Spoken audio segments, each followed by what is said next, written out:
Ito na nga pala yung update sa mga alaga ko at ipapakita ko sa inyo kung ano yung araw-araw kong routine sa kanila. Tanghali na nga ako nagising kaya nilinis ko na yung kulungan nila. Inuuna ko nga pala linisin yung aso bago ko sila pakainin. Yan nga pala si Bulgari, yan yung male kong bully. Sa mga gustong magpa-stud, PM nyo lang ako. Hose na nga ginamit ko dyan dahil nasira nga yung water spray ko. Yung alaga ko nga palang aso, 3 bully, 3 shih tzu. Mas marami sila dati, in-out ko lang iba dahil hindi ko sila kayang lahat. Pagkayari ko nga linisin yung kulungan, papakainin ko na sila ng dog food. Yung dog food ko nga palang ginamit ko, top breed adult. Yan nga lang pala pinapakain ko sa mga aso ko kaya ang gagana nila kumain. Sa mga gusto mag-alaga ng bully, napakabait yan, highly recommended ko sa inyo, hindi yan nangangagat. Yung mga bully ko nga pala nakadiet yan dahil sa sobrang init ng panahon baka ma-heat stroke. Prone pa na may bully doon kapag sobrang init. Bale, yan nga lang pala pinapakain ko sa mga aso ko. Yung nangyari na nga pala silang kumain, pinainom ko na sa kanila yung vitamins na LCV. Maganda yan sa ating mga fur babies. Tapos na nga ako sa aso kaya papakainin ko naman yung mga isda ko. Yan pa nga lang pala nakalagay sa tank. By the way, galing nga pala yan sa Beta San Miguel. Nayari na nga ako sa isda kaya lilinisin ko na tong mga baboy. Hindi nga mahirap linisin yan dahil maliliit pa sila. Buti nga hindi pa kalat-kalat yung tae nila, doon lang sila tumatay sa may dulo. Kaya hindi ako nahirapan sa paglinis sa kanila. Nilagyan ko nga palang gamot yung tubig at ipapainom ko na sa kanila. Tapos ko na nga pala sila lagyan ng tubig kaya ilalagyan ko na sila ng feeds. Gutom na sila para makakain na. Maganda nga rin mag-alaga ng baboy, parang investment na rin. Yun na nga yung mga update sa mga BX, sobrang tataba na nila at alulusog na. Namisa na nga rin pala yung bibi namin, it you can see 3 nga lang yung anak niya dahil kinakain niya yung mga itlog niya. Hindi ko alam kung bakit niya kinakain yung itlog niya kaya 3 na nga lang ang nabuhay. Tapos na nga yung mga obligasyon ko sa mga alaga ko kaya maglilibot na kami. Inaya ko na nga sila mama dun sa DRT para mamitas kami ng rambutan. Rambutan season na naman kasi kaya pupunta kami dun at bibili. Bago ka nga makarating dun sa rambutan farm, makikita mo na may mga bundok na sobrang gaganda. Madadaanan mo nga pala yung nagagandahang bundok na yan kaya sobrang nakaka-relax sa mata. Kaya nakaka-relax kapag pupunta ka ng DRT, puro bundok talaga. Ilang minuto nga nakarating na rin kami dito sa Rambutan Farm. Bago nga kami pumunta sa Rambutan Farm, nakita ko kaagad tong maraming mulberry. Maganda nga pala yung kainin dahil sobrang daming benefit sa ating katawan yan. Nandito na kami sa Rambutan Farm, kitang-kita na namin yung sobrang popola. Kapag talaga rambutan ang usapan, dinadayo talaga itong DRT. Sobrang daming farm kasi dito. Free nga palang kumain dito basta bibili ka sa kanila. Sobrang dami nga palang rambutan kaya mahihirapan ka talagang pumili kung ano yung kakainin mo. Nakaka-enjoy pala mamitas ng rambutan, nakakawala ng stress. Char, eme.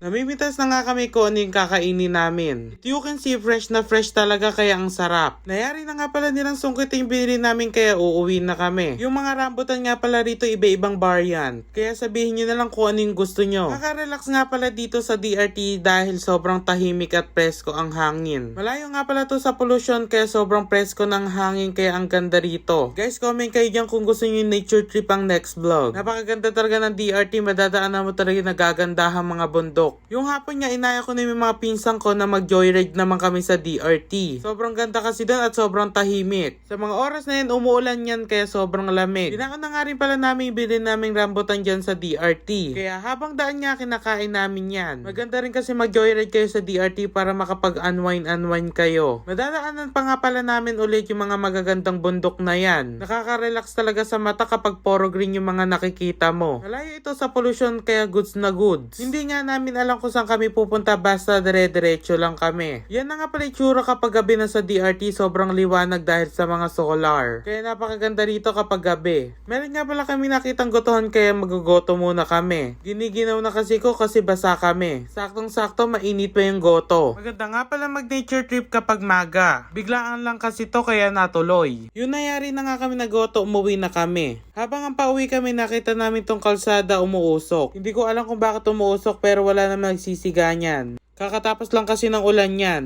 Yun lang, see you next vlog.